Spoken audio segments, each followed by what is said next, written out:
धातूवरी आला मळ, त्याने लोपले न निर्मळ. शेती न जाता आऊत, त्याने आच्छादिले शेत. मुखे न होता उच्चार, त्याने बुडे पाठांतर. नाही दिवसाचा विचार, दास म्हणे अंधकार.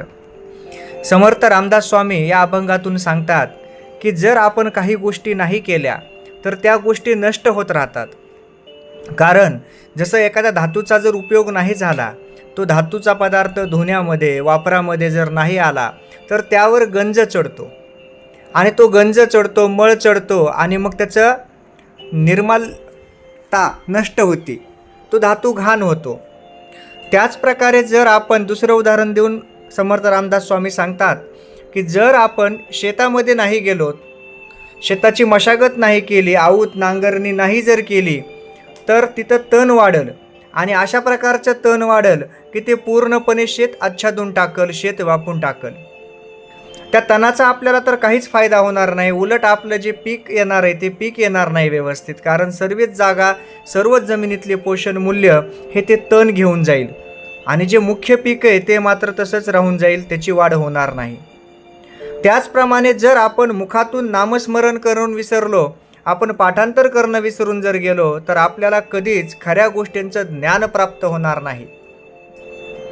आपल्याला काय गोष्टी आहेत, ईश्वराला कसं प्राप्त करावं याच्याबद्दल कोणतीच जागृती आपल्यामध्ये घडणार नाही आणि आपण ह्या ईश्वरापासून, ह्या सर्व खऱ्या गोष्टीपासून दूर जात जाऊ.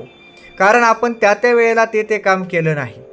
म्हणजे त्या योग्य वेळी जे ते कर्म करणं हे आवश्यक आहे असंच संत रामदास स्वामी आपल्याला सांगतात.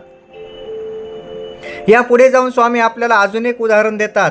ते म्हणतात की दिवसच आहे आणि आपण जर झोपून राहिलो की दिवस उजाडलाच नाही, रात्रच आहे म्हणून, तर मात्र आपल्याला कोणीही वाचवू शकत नाही. कारण सर्वत्रच आपल्याला अंधकार दिसेल. जरी दिवस असला तरी आपण अंधकार म्हणून राहिलो तर आपल्याला अंधकारच जाणवल.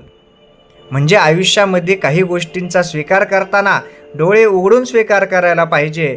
आपल्या विवेकबुद्धीला जागृत ठेवून त्या गोष्टीबद्दल आपण माहिती घेतली पाहिजे आणि तरच आपल्याला ईश्वर दिसेल किंवा खऱ्या गोष्टीचा साक्षात्कार होईल.